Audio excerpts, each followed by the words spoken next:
우리가 그 요한복음 6장에서는 그 오병이어를 살펴봤죠. 그 오병이어를 통하여서 주님께서 이 땅 가운데 오신 생명의 떡이라는 것과 그리고 그 생명의 떡을 먹어야만 구원함을 얻고 그 주님을 영접하여야만 생명을 얻게 될 것이다 라는 그 말씀을 드렸습니다. 근데 오늘 요한복음 7장에는 그 요한복음에 나오는 성령에 관한 이야기가 나와요. 성령에 관한 이야기가 나오는데 요한복음은 특별히 그 물이라고 하는 그 이미지를 가지고 무엇을 설명하는가 하면 하나님의 성령에 관해서 설명하죠. 그러니까 그 요한복음 4장 말씀에 보면 수가성 여인에게 그 배에서 생수가 흘러나오게 되리라고 하는 그 말씀이 그냥 그 물을 마시면 다시금 목마르지 않게 될 것을 이야기하는 게 아니고 그 배에서 뭐가 나온다는 거예요?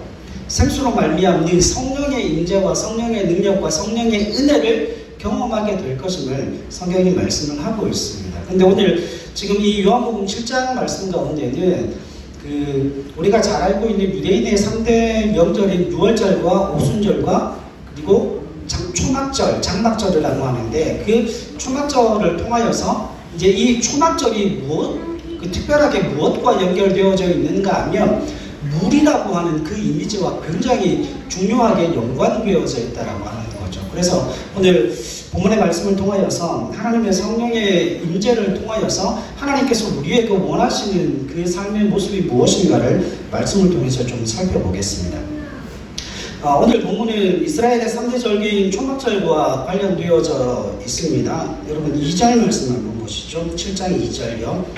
같이 읽어요. 시작. 유대인의 명절인 초막절이 가까운지라. 아멘. 그렇죠. 그렇죠?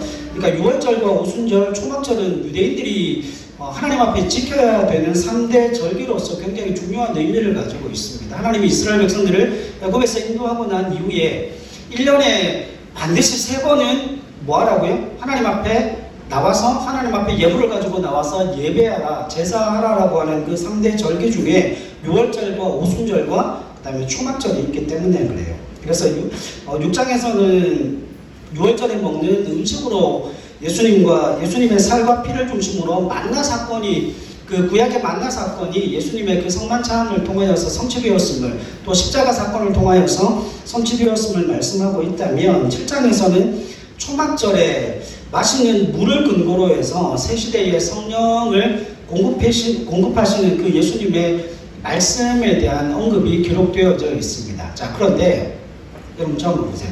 오늘 본문의 말씀이 굉장히 중요한 이유가 있어요. 여러분 하나님의 성령의 임재가 나타나게 되고 하나님의 성령이 우리 가운데 주어지게 되면 반드시 그 사람 속에는 변화가 일어나는데 그 변화가 어떤 식으로 일어날 것인가에 관해서 오늘 본문이 기록을 하고 있는 거예요. 그러니까 성령이 우리한테 주어지면 우리 가운데 어떤 신령한 능력이 나타나는 게 아니에요. 가장 첫 번째는 어떤 신령한 능력이 나타나는 게 아니라 그것보다 훨씬 더 중요한 근본적인 은혜의 역사가 오늘 본문 말씀 가운데서 일어나게 되어진다는 거예요. 그러니까 이게 없으면 내가 아직 성령으로 충만하지 못하다라고 인정을 하시면 돼요. 고백하시면 돼요. 그리고 하나님으로부터 그 성령의 충만함을 주시옵소서, 그 성령의 충만함으로 말미암아 내가 주님 앞에 설 수 있도록 은혜 베풀어 달라고 하나님 앞에 간구하시면 됩니다. 이건 저도 마찬가지고 여러분들도 마찬가지고 날마다 하나님 앞에서 점검해야 될 문제입니다. 그래서 굉장히 중요한 거예요.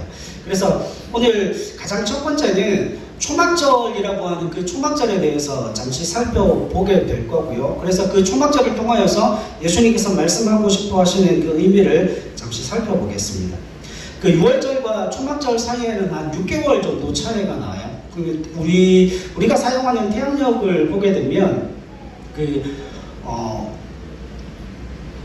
이 6월절이 보통 3월에서 4월경이 되고요. 거기서 플러스 6을 하면 초막절은 보통 9월에서 10월경이 되어집니다. 그래서 가을 추수를 기점으로 벌어지는 이 축제를 숫꽃이라고 하는 의미의 장막이라는 의미를 가지고 있습니다. 여러분 그 야곱이 하나님께서 베델로 올라가라고 그랬었죠. 그죠? 베델로 올라가라고 그랬는데 야곱이 어디에다가 우리간을 짓죠. 숫꽃이라고 하는 곳에 우리간을 짓죠. 그 숫꽃이라고 하는 곳이 장막이다라고 하는 그 의미를 가지고 있어요. 그래서 이 시기에 포도원 밖에서 나뭇가지로 장막을 만들어서 축제를 벌였기 때문에 그 장막절이라고 이름 지어졌습니다. 여러분 추수하며 감사하는 가운데 이 장막절의 가장 중요한 의미는 그거예요. 출애굽 이후에 광야 여정 가운데 그들이 장막에서 거주했던 그 40년 동안의 기간 동안 하나님께서 뭐 하셨다는 거예요? 그들을 먹이시고 입히시고 공급하시고 날마다 그들과 동행하심을 통하여서 하나님이 그들과 함께 하셨고 그들을 애굽의 노예로부터 해방시켜 주셨다라고 하는 것을 뭐 하는 날이에요? 기념하고 기억하는 날이에요. 여러분 출애굽에 있어서 가장 중요한 게 뭔지를 아십니까? 출애굽에 있어서 가장 중요한 건 노예로부터 해방되었다는 거예요. 그리고 그 출애굽 이후에 40년 동안은 어떤 기간이었는가 하면 이스라엘 백성들이 그 430년 동안에 애굽의 노예로 살았던 그 모든 노예 근성을 뭐하는 날이에요? 벗어버리는 기간이 광야 40년의 기간이었습니다. 그리고 난 이후에 이스라엘 백성들이 어디로 들어가요? 가나안으로 들어가죠. 여러분 그러면 이스라엘 백성들이 가나안으로 들어간다는 의미는 뭘까요? 이제는 광야에서는 무엇인가를 소유할 수가 없었죠. 광야에서는 뭘 소유할 게 없잖아요. 그런데 가나안에 들어가면요, 이제는 자신이 심고 자신이 곡식을 뿌려서 거두고 이제는 창고를 지어 축적하게 되고 자신이 무엇인가를 소유하게 되어진다는 거예요. 자, 그러면 애굽에서 노예로 살았던 사람들이 광야를 거쳐서 가나안 땅에서 무엇인가를 소유하게 되었다는 건 뭐가 되었다는 거예요? 노예 근성을 벗고 그들이 어떤 민족이 되었다는 거예요? 자유인이 되었다는 거예요. 여러분, 이 가나안이라고 하는 그 의미가 이스라엘 백성들에게 굉장히 중요한 의미예요. 여러분, 우리가 믿음 생활을 시작하게 될 때, 믿음 생활을 처음 시작하게 될 때, 그 믿음 생활 처음 시작할 때는 반드시 무엇으로 시작해요? 말씀으로 시작하고 율법으로 시작합니다. 그게 맞는 거죠. 왜냐하면 어떤 정해진 틀이 있어요. 그런데 그 정해진 틀 안에서 믿음 생활하고 신앙생활을 하다가 믿음이 성장하고 믿음이 자라게 되면 어떻게 됩니까?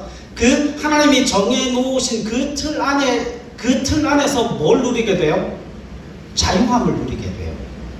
그때부터는 무엇인가 하나님께서 베풀어 주신 그 은혜들을 소유하게 되는 일들이 일어나게 됩니다. 그게 무엇인가 하면 그게 자라고 성장했다는 거예요.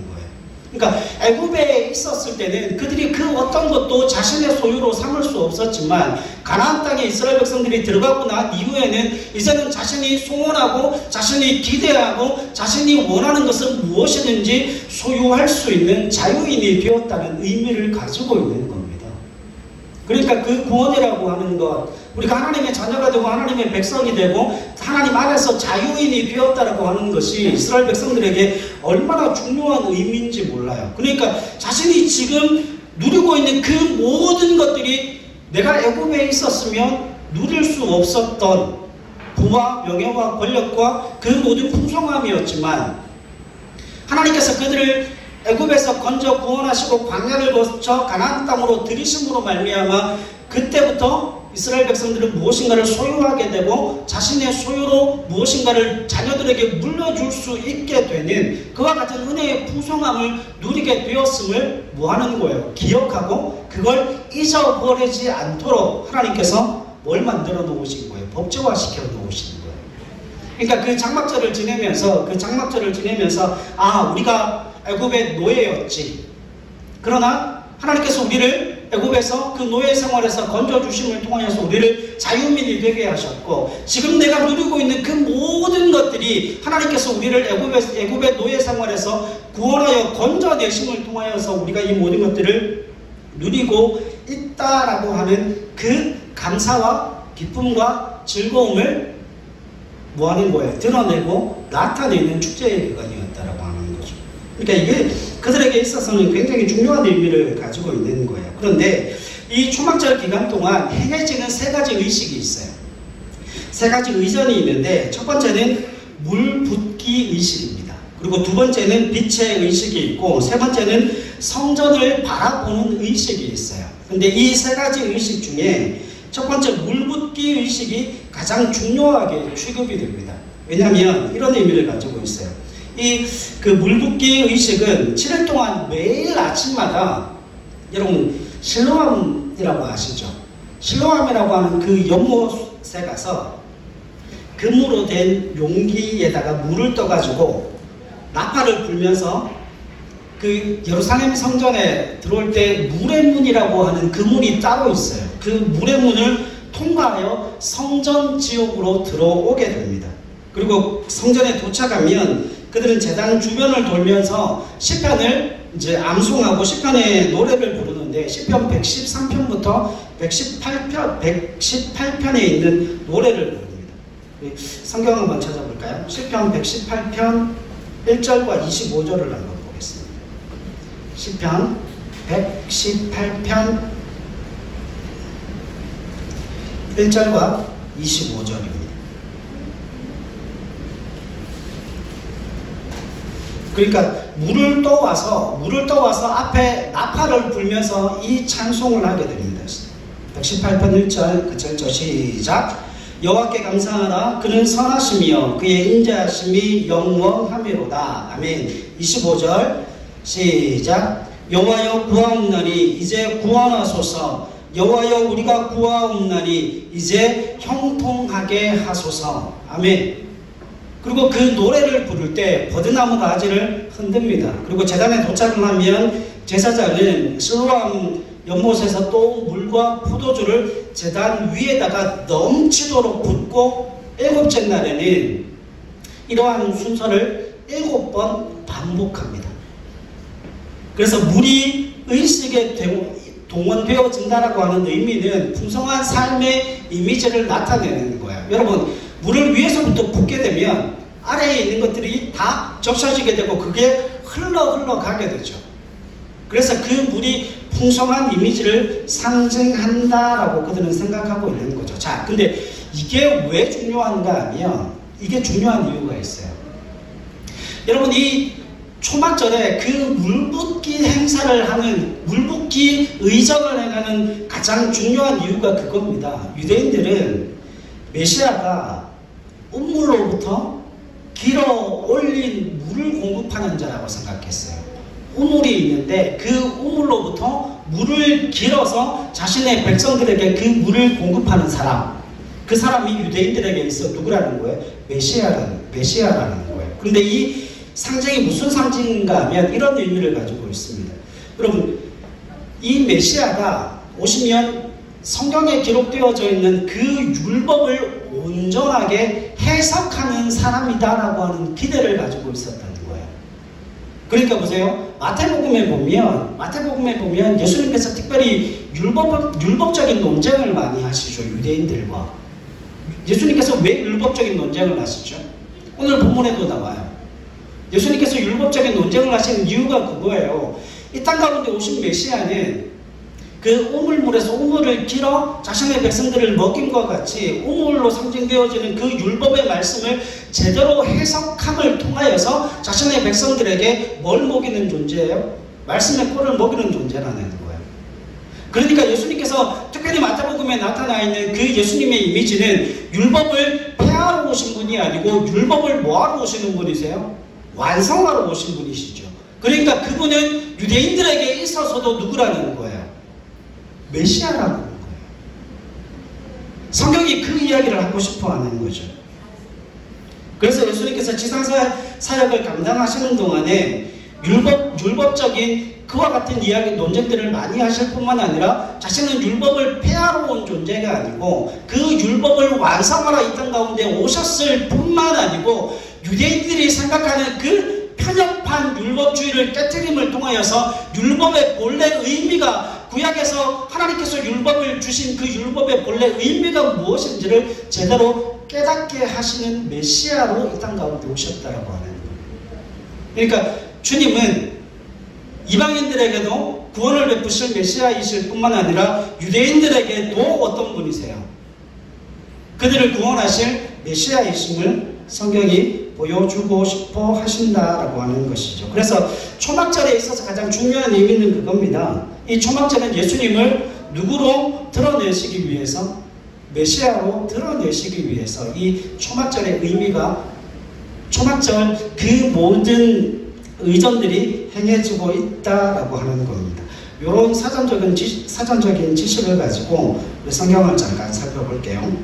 자, 우리가 그 7장 2절에 보면 유대인의 명절인 초막절이 가까워졌다라고 이야기를 하죠. 이 초막절이 우리가 볼 때는 몇 월달이었다고요? 가을, 9월로 10월.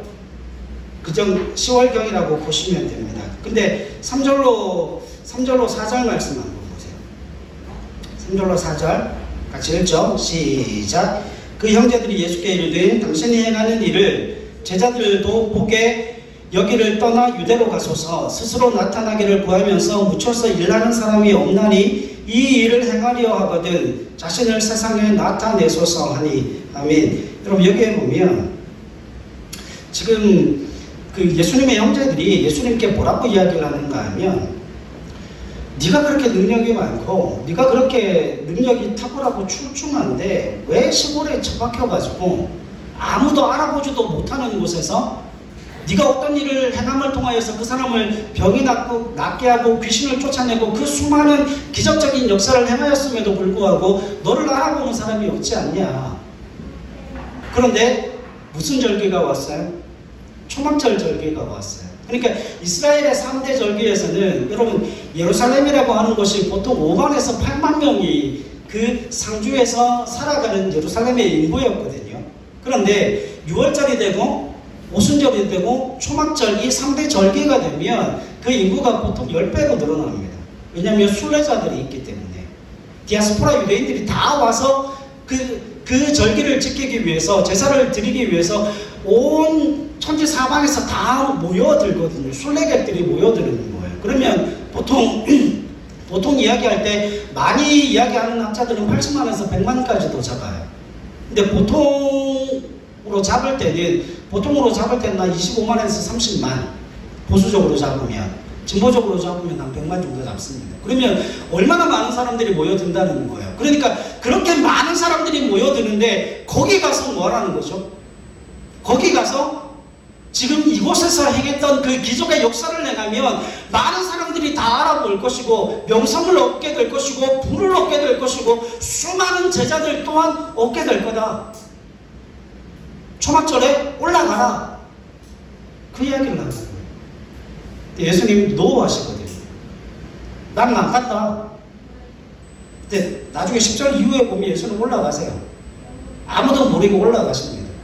예수는 올라가시는데 드러내놓고 그 형제들의 이야기에 동조해서 예루살렘으로 올라가는 일은 없다라고 이야기를 하십니다. 여러분 여기에는 분명한 이유가 있어요. 여기 7장 1절 말씀에 보면 그 후에 예수께서 갈릴리에서 다니시고 유대에서 다니리 아니하시면 유대인들이 뭐 하려고 한다고요? 죽이려 한다고요. 여러분 안식일 논쟁 이후에 38년대 명절을 거치고 난 이후에 유대인들이 계속 예수님을 주시하고 있는 거예요. 예수님을 주시하고 있는데 안 그래도 안식일 논쟁을 하면서 예수님을 주시하고 있는데 예수님께서 뭐라고 이야기를 하셨는가 하면 하나님과 나는 하나다. 그런 이야기를 하니까 이게 뭐 어디서 나온 사람인지도 모르는데 그가 어디의 사람인 줄도 알고 어떤 지식을 가지고 있는지도 아는데 자신을 하나님과 동등히 여긴다. 이건 신성모독 아니냐. 죽여야 되겠다. 그러니까 예수님이 생명의 위협을 느끼시는 거죠. 그런데 여러분 예수님께서 그 예루살렘으로 올라가지 않았던 이유와 예수님의 형제들이 예루살렘으로 올라가라라고 했던 그들 간에 뭐가 있었어요? 그들 간에 굉장히 심각한 오해가 있었습니다. 형제들이 예수님께서 그와 같이 유대인들로부터 많은 위협을 받고 있었다는 사실을 이미 알고 있음에도 불구하고 그들은 예수님께서 가지고 있는 그 능력을 통하여서 부를 얻고자, 명성을 얻고자, 정치적인 세력을 얻고자 예수님께서 예루살렘으로 가기를 원했어요. 근데 요한이 정확하게 이야기를 합니다. 5절 말씀 한번 보세요. 요한이 정확하게 이야기를 해요. 5절 같이 읽읍시다. 시작. 이는 그 형제들까지도 예수를 믿지 아니함이로라. 여러분, 그러니까 지금 형제들이 예수님을 그 예루살렘으로 올려보내고자 했던 가장 중요한 이유는 뭐예요? 그건 하나님의 뜻도 아니고, 그건 예수님을 위한 일도 아니고, 오직 무엇을 위함이었어요? 예수께서 가지고 있는 그 능력을 가지고 뭐 하기 위함입니까? 잘 먹고 잘 살겠다는 거예요. 한 자리 차지하겠다는 거예요. 정치적인 권력을 얻고, 물질적인 부를 얻고, 많은 사람들로부터 칭찬과 존경을 받기 위해서 그 예수님을 뭘로 사용하기를 원했다는 거예요? 도구로 사용하기를 원했다는 거예요. 요한이 정확하게 이야기를 하는데, 이는 그 형제들까지도 예수를 뭐하지 아니했다고요? 믿지 아니했다고요. 여러분, 우리가 그런 이야기 할 수 있어요. 부자와 나사로에 관한 이야기를 보게 되면 부자가 어디에 떨어집니까? 지옥에 떨어지고 나사로는 천국에 가죠. 그런데 그 천국에서 지옥을 볼 수가 있는 거예요. 근데 그 중간에 도락이 가로막혀서 천국에서도 지옥으로 갈 수도 없고 지옥에서도 천국으로 갈 수가 없는 거예요. 그런데 부자가 천국에 하나님 품에 안겨있는 그 나사로의 평온하고 행복한 모습을 보고 자신의 입에다가 정말 물 한 방울만 찍어서 내 혀를 서늘하게 좀 해달라고, 그러니까 안 된다고 그러죠. 그러니까 자기가 죽고 난 이후에 남겨진 아들들과 형제들을 위하여서 그들에게 사람들을 좀 보내서 저들을 하나님을 믿게 좀 만들어 달라라고 이야기를 하죠. 그러니까 하나님이 뭐라고 말씀하세요? 주님이 뭐라고 말씀하십니까? 그들에게 천사를 보낼지라도 그들이 믿지 아니하면 소용이 없다는 거예요. 여러분, 오늘 본문의 말씀에 보면 예수님의 형제들이 예수님께서 행하신 기적을 본 거예요? 안 본 거예요? 다 본 거예요. 38년 된 병자를 고치는 것도 보고 주위에 있는 수많은 사람들, 병자와 귀신 들린 자들을 고쳤던 그 예수님의 이적과 기적을 이 형제들이 다 봤어요. 근데 뭘 못 가져요? 그런데도 믿음을 못 가져요. 그런데도 믿음이 없어요. 여러분, 주님이 얼마든지 하실 수 있습니다. 주님이 얼마든지 한 번에 해결하실 수 있어요. 그런데 그게 그 사람으로 하여금 믿음을 가지게 하는 일이 아니라는 거예요. 여러분, 아무리 많은 능력을 경험하고 아무리 많은 능력을 체험했어도 그것이 하나님으로부터 주어졌고 그분이 메시아로서 하나님의 하나님 되심이 우리 가운데 드러났다는 것을 인정하지 않으면 그것이 그 사람의 뭐가 되어질 수가 없어요. 믿음의 고백이 되어질 수가 없다는 거예요. 그러면 기적의 역사는 끊어지게 됩니다. 여러분, 선교지에 나가 있는 선교사님들의 이야기를 들으면 상식적으로 이해할 수 없는 일들이 일어나요. 그죠? 상식적으로 이해할 수 없는 일들이 일어나는 이유가 무엇인가 하면 그 자리에 그 선교사님이 하나님을 모르고 성령님을 모르고 주님을 모르는 그 사람들 앞에서 뭘 전했기 때문에요? 복음을 전했기 때문에 그 복음의 역사로 말미암아 그곳에 하나님의 하나님 되심을 드러내고 증거하고 나타내시기 위해서 하나님이 기적을 일으키시고 상식적으로 불가능한 일들을 행하시며 가능케 만들어 가시는 역사가 일어난다는 거예요. 그러니까 거기에 있는 사람들이 뭘 보는 거죠? 그 말씀을 통하여서 도저히 일어날 수 없는 일들이, 불가능한 일들이 가능하게 되어짐을 통하여서 살아계신 하나님의 하나님 되심을 보는 거예요. 그러니까 복음이 증거되어지지 않는 곳에 기적이 100번 일어난들 믿음을 가질 수가 없는 거예요. 여러분, 이게 인간의 맹점이에요. 이게 인간의 맹점이라는 거예요. 그래서 열심히 주님을 쫓아다닐 수는 있지만 주님을 위해 헌신하고 주님을 위해 생명을 내놓겠다는 사람은 없는 거죠. 예수님을 도구로 사용하기 위해서만 그렇게 따라다니는 사람들이 얼마나 많았는지 몰라요. 자, 그래서 주님께서 말씀하십니다. 6절 말씀 같이 한번 읽죠. 6절을 제가 제대로 해석을 해드릴게요. 6절 시작. 예수께서 이르시되 내 때는 아직 이르지 아니하였거니와 너희 때는 늘 준비되어 있느니라. 아멘. 자, 여러분 적으세요. 예수님께서 예루살렘에 올라가셔도 돼요.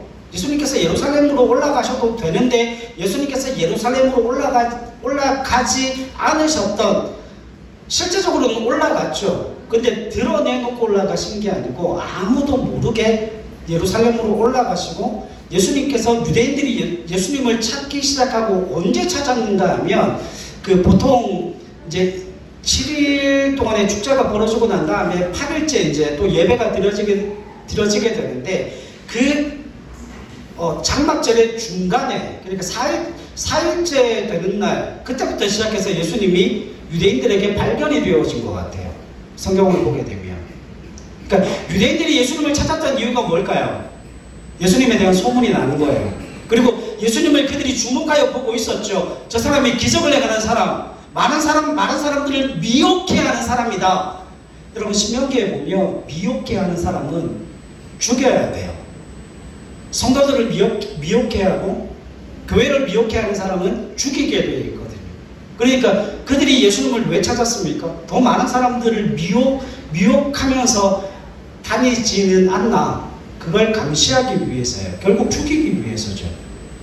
자, 보세요. 자, 그러면 이 6절 말씀에 보면 예수님께서 이렇게 말씀하십니다. 내 때는 아직 이르지 아니하였거니와. 그래서 예수님의 때가 이르지 않았기 때문에 형제들의 그 요청을 예수님께서 거부하시는 거예요. 여기서 내 때는 언제입니까? 내 때는 언제예요? 여러분, 여기서 내 때는 주님의 때를 이야기하는 게 아니에요. 주님의 때를 이야기하는 게 아니라 하나님이 가라고 하시는 때, 그 때를 이야기하는 거예요. 같이 한번 보세요. 예수님께서 예루살렘으로 올라가신다라고 하는 의미는, 이 예루살렘이라고 하는 그 장소는 형제들에게는 어떤 장소예요? 돈을 벌고 명예와 권력을 가질 수 있는 장소였죠. 그래서 그곳으로 예수님을 올려보내기를 원했던 거 아닙니까? 그런데 예수님에게 있어 예루살렘은 어떤 장소입니까? 온 인류의 죄를 지고 십자가에 죽어야 될 자리인 거예요. 그러니까 세속적인 가치를 가지고 있는 형제들의 입장에서 보면 예루살렘은 큰 돈을 벌 수 있고 정치적인 권력과 명성을 얻을 수 있는 장소인 거예요. 그래서 길을 쓰고 예수님을 그 자리까지 보내야 되는 거죠. 그러나 예수님에게 있어서는 그 예루살렘은 온 인류의 죄를 지고 십자가에 죽어야 되는 장소이기 때문에 그 예루살렘은 예수님의 죽음의 자리인 거예요. 그런데 예수님께서 그 예루살렘에 올라갈 수 없었던 가장 중요한 이유는 아직까지 누구의 음성이 없었어요? 하나님의 말씀이 없었어요. 여기서 말하는 내 때라고 하는 건, 내 때는 어떤 때예요? 하나님이 내게 가라고 하시는 그 때입니다. 그러니까 예수님은 혼자서 길을 갈 수도 없고 혼자서 어떤 곳에 머물 수도 없는 존재예요. 왜냐하면 예수님은 자신의 자유로 움직이시는 분이 아니고 철저하게 뭐에 따라 움직이시는 분이세요? 하나님의 말씀에 따라 움직이시는 분이시거든요. 그러니까 여기서 내 때라고 하는 건 하나님께서 말씀하신 그 때를 이야기하는 거예요. 그러니까 이때는 하나님의 말씀이 없었기 때문에 아직까지 하나님이 예루살렘으로 올라가라, 그 죽음의 길을 가라라고 말씀하신 그 때가 아니기 때문에 그 형제들의 요청을 거부하는 거예요. 자, 그리고 난 이후에 뒤에 보세요. 너희 때는 어떻게 되어져 있다고요? 늘 준비되어 있다고요. 여러분, 여기서 말하는 너희는 누굽니까? 형제들이에요. 형제들의 때는 왜 늘 준비되어져 있죠? 간단하죠. 그들은 하나님을 믿지 않으니까 하나님의 음성을 들을 이유가 없죠. 그러니까 그들은 자신의 마음의 욕심을 따라서 자신이 가고 싶으면 가고 멈추고 싶으면 멈추고, 그러니까 너희 때는 늘 준비가 되어져 있다. 너희가 지금 초막절이라고 해서 장막절이라고 해서 그 많은 사람들 앞에 너희를 드러내고자 마음을 먹었다면 너희는 얼마든지 너희 자의로 뭐 할 수 있다는 거예요? 움직여 그 예루살렘으로 갈 수 있다는 거예요. 근데 문제는 뭐예요? 그들이 자신의 자의를 가지고 그 예루살렘으로 올라갈 수는 있지만 거기에는 뭐가 없어요? 하나님의 뜻이 없어요. 문제는 거기에 있어요. 맞죠? 그러니까 예수님은 내 때와 너희 때를 분명하게 구분하세요. 여러분, 주님께서는 홀로 움직이시는 분이 아니고 철저하게 하나님의 말씀에 순종함을 통하여서 그 말씀의 뜻을 이루고 그 말씀의 뜻을 행하시는 분이시라는 거예요. 자, 결론으로 잠깐 넘어가 봅시다. 여러분, 17절로 18절 말씀 한번 보십시오. 17절로 18절 별표 곱하기 벽이에요. 같이 한번 읽죠. 시작. 사람이 하나님의 뜻을 행하려 하면 이 교훈이 하나님께로부터 왔는지 내가 스스로 말함인지 알리라. 스스로 말하는 자는 자기 영광만 구하되 보내신 이의 영광을 구하는 자는 참되니 그 속에 불의가 없느니라. 아멘. 여러분 적어보십시오. 1절부터 24절 말씀까지의 핵심이 바로 여기에 있어요. 여러분, 유대인들이 왜 하나님의 말씀에 순종하지 않을까요? 여러분, 유대인들에게 있어 가장 중요한 게 뭡니까? 유대인들에게 있어 가장 중요한 게 뭐예요? 율법이잖아요. 그죠? 유대인들 자신이 가장 소중하게 여기고 있는 게 율법이에요. 그런데 19절 말씀 보세요. 같이 읽습니다. 시작. 모세가 너희에게 율법을 주지 아니하였느냐? 너희 중에 율법을 지키는 자가 없도다. 너희가 어찌하여 나를 죽이려 하느냐? 여러분 쳐보세요. 유대인들이 율법을 가장 소중하게 여기고 율법을 가장 중요하게 여겨요. 그런데 율법을 지키는 사람이 있어요, 없어요? 율법을 지키는 사람이 없어요. 이걸 오늘말로 해볼까요? 현대어로 해봅시다. 교회에서 가장 중요한 게 뭡니까? 여러분, 교회에서 가장 중요하게 여기는 게 뭐예요? 예배 아닙니까? 근데 예배하는 사람이 없어요. 이해가 되십니까? 여러분, 교회가 개척교회든 큰 교회든 지어진 이유가 뭐예요? 예배하려고 모였잖아요. 근데 예배하는 사람이 없어요. 유대인들이 가장 소중하게 여기는 게 율법인데 그 율법을 지키는 사람이 없어요. 여러분, 하나님의 교회가 가장 중요하게 여기는 게 예배인데 정말 하나님이 찾으시는 그 예배자가 없고 하나님이 그토록 찾으시는 참된 예배자 그 한 사람이 없어서 교회가 날마다 어떻게 해요? 자, 그 이유가 17절로 18절 말씀에 나와요. 유대인들이 왜 자신이 그렇게 소중하게 여기는 그 율법을 지키지 않는가? 그 이유가 이겁니다. 17절 말씀 보세요.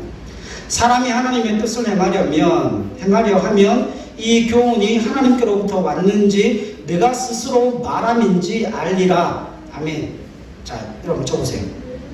이게 이런 의미예요.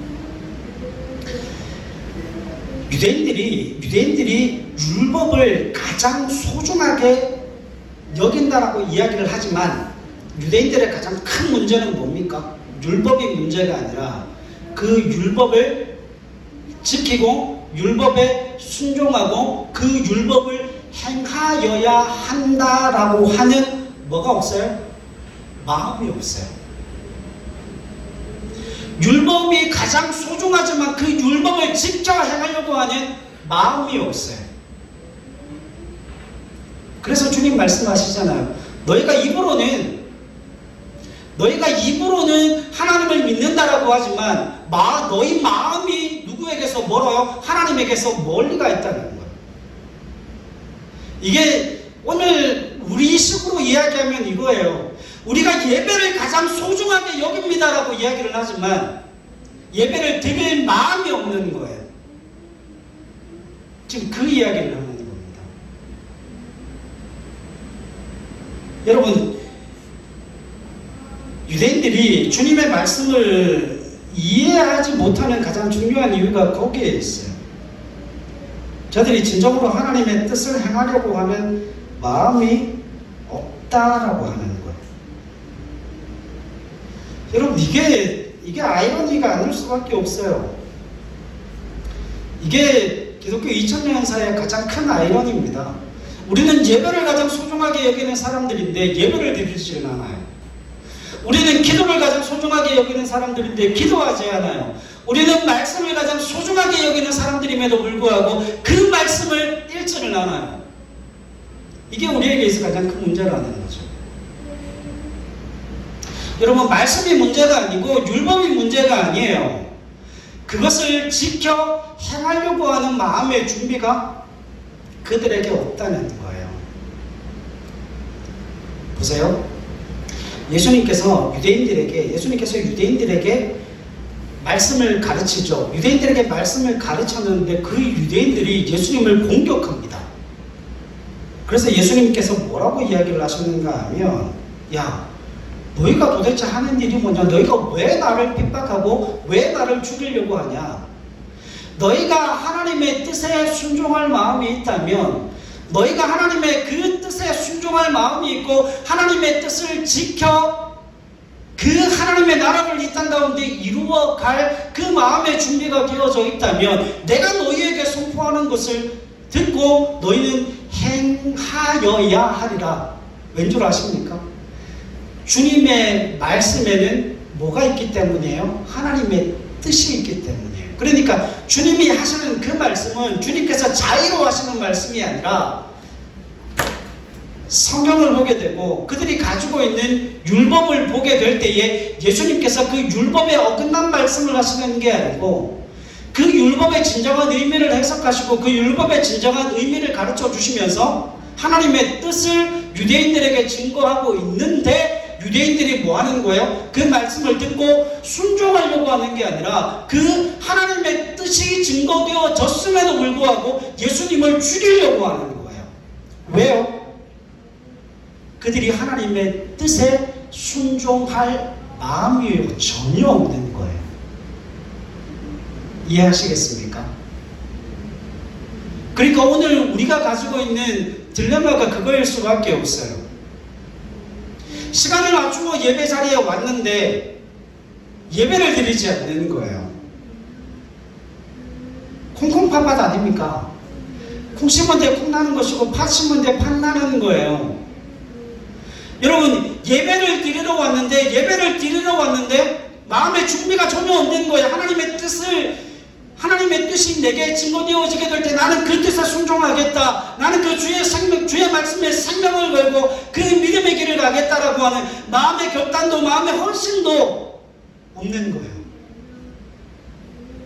그러니까 날마다 예배하면서 뭐만 남는가 하면 율법만 남습니다. 율법만 남아서 앞에 예배할 때 설교자를 집중해서 하나님의 말씀이 어떻게 들려지는가를 집중하는 게 아니라 문이 탁 열리면 탁 째려봤다가 이 김집사 지금 왔네. 지금 시계 보고 20분 늦었어. 예배 끝나면 득달같이 달려가서 멱살을 잡고 뭐 했는데 20분이나 늦어. 꼭 한마디씩 하고 가죠. 그런 사람들한테 한마디 해야죠. 지도 예배를 안 드렸어요. 여러분, 내가 예배 드리기 바쁜데, 내가 하나님의 은혜 받기 바쁜데 옆에 돌아볼 여유가 어디 있습니까? 여유가 없어요. 여러분, 주님께서 지금 유대인들을 꾸짖는 이유가 바로 거기에 있어요. 그들의 마음의 준비가 전혀 없어요. 주님의 뜻에 따를 준비가 전혀 되어져 있지 않아요. 하나님께서 오늘 우리에게 물으시는 게 그겁니다. 주님께서 오늘 우리에게 물으시는 게 그거예요. 주님은 그 주님의 뜻, 내 때는 하나님이 말씀하시는 그게 바로 내 때라는 거예요. 나는 내 자유로 움직이는 사람이 아니라 하나님의 뜻에 순종하여 움직이는 사람이고, 나는 그 하나님의 말씀의 뜻, 하나님의 뜻을 지켜 따르고 순종하기 위해 이 땅 가운데 온 메시아임을 주님께서 천명하시잖아요. 그러면 주님의 제자로 이 땅 가운데 살아가는 우리의 삶은 어떻게 되어야 되는 겁니까? 그 마음을 가지셔야 됩니다. 주님 말씀하시면 내가 그 말씀에 순종하겠습니다. 비록 그게 내게 있어 손해가 되어 보이는 것처럼 보일지라도 주님 내게 말씀하시니 내가 그거 순종해 보겠습니다. 하나님, 내가 부족하고 연약하지만 내가 그 뜻에 순종해 보겠습니다. 하나님, 내게 믿음 주시고 내게 은혜 주시고 하나님 나를 붙들어 주시옵소서. 내게 주어진 그 때는 내가 스스로 자유로 생각해서 자유로 움직이는 때가 아니라 하나님의 말씀을 받아 그 성령의 감동으로 움직여지는 때가 되어질 수 있도록 하나님의 때가 내 때가 되게 도와주시고 그 하나님의 뜻이 내 뜻이 되어 이 땅 가운데 믿음의 길을 갈 수 있도록 은혜 베풀어 달라고. 그래서 여러분, 우리의 마음의 결단이 얼마나 중요한지 몰라요. 여러분, 나는 오늘 예배하겠다, 나는 오늘 기도하겠다, 나는 오늘 주님 만나겠다, 그 뜻을 가지고 하나님 앞에 나오는 게 얼마나 중요한지 모릅니다. 한 가지만 말씀드리고 마치죠. 여러분, 예전에 어떤 목사님이 그 이야기를 하세요. 사람이 참 무섭다고요. 사람이 얼마나 대단한 존재인가 하면, 우리 초록이 같은 대학생이 대학교에 딱 들어갔는데, 제가 예전에도 한번 이야기를 했었죠. 명품 바람이 불었어요. 백 하나에 2천만 원짜리. 여러분, 대학교 1학년짜리가 자기 집이 재벌집이 아니고서 그 2천만 원짜리 백을 어떻게 들고 다니겠습니까? 근데 주위에 있는 애들이 다 들고 다녀요. 근데 희한한 현상이 일어납니다. 대학교 1학년짜리, 1학년 아이들이 백을 다 뭐 루이비 하는 뭐 그런 걸 다 들고 다니는데, 그게 2천만 원, 뭐 3천만 원 그렇게 하니까 비가 오면 그걸 쓰고 가야 되는데, 그 가방을 옷주머니에다 넣고 온몸에 비를 다 맞고 다니는데, 그래서 비 안 맞는 곳으로 딱 들어가서 가방을 먼저 확인한다는 거죠. 근데 그러면서 그 목사님이 그 얘기를 하세요. 그 아이들이 그 명품을 사기 위해서 아르바이트를 한다는 거죠. 학교가 끝나면 쫓아가고 달려가서 두탕 세탕 뛰어서 아르바이트를 해서 먹을 거 안 먹고 입을 것 안 입고 점심을 굶어가면서 그렇게 돈을 모아서 한 6개월, 1년 정도 모아서 그 비싼 2천만 원, 3천만 원짜리 그걸 산다는 거예요. 마음을 가지고 목표를 가지면 밥도 안 먹고 잠도 안 잔다는 거죠. 근데 결국 그걸 대부분이 산대요. 여러분, 사람이 그렇게 무서워요. 문제는 뭐냐면, 사람은 마음을 먹고 결단을 내리면 잠을 줄입니다. 사람이 마음을 먹고 결단을 내리게 되면 뭐예요? 먹는 걸 줄여요. 자는 걸 줄여요. 시간을 쪼개기 시작해요. 여러분, 사람은 그런 존재입니다. 근데 여러분, 그게 어느 쪽으로 가야 된다고요? 어느 쪽으로 가야 된다고요? 그건 잘못된 방향으로 삐뚤어져 갔기 때문에 문제지, 그런 사람의 특성을 가지고 하나님, 내가 하나님의 뜻에 순종하겠습니다, 하나님 말씀에 순종해 보겠습니다, 하나님 말씀대로 살아보겠습니다, 하나님, 내가 넘어지고 엎어지고 자빠지겠지만 그럼에도 다시 일어나서 그 믿음의 길을 다시 한번 가보겠습니다. 오늘 주님 말씀하신 것처럼 그 하나님의 때가 내 때임을 내가 믿음으로 고백합니다. 그래서 기도하고 하나님께서 내게 은혜 주시는 대로 움직여 보겠습니다. 그러면 하나님이 뭘 주셔요? 은혜를 주셔요. 그러면 하나님께서 뭘 주셔요? 믿음을 주셔요. 하나님이 그 위에 하나님의 성령의 기름 부음의 역사로 함께 하신다는 것. 사랑하는 여러분, 그 마음을 준비해 가실 수 있는 저와 여러분들이 되실 수 있기를 바랍니다. 저와 여러분들이 생각하는 것보다 훨씬 더 여러분 악질적인 사람이고, 훨씬 더 탁월한 사람들이고, 훨씬 더 능력 있는 사람들이에요. 우리가 그걸 자꾸 엉뚱한 데 사용해서 그렇지, 그걸 믿음과 신앙의 길에 적용하면 놀라운 하나님의 역사가 일어납니다. 그 역사를 기대하시고 정말 우리의 마음을 하나님 앞에 준비되어져 가는 저와 여러분들이 되실 수 있기를 바랍니다.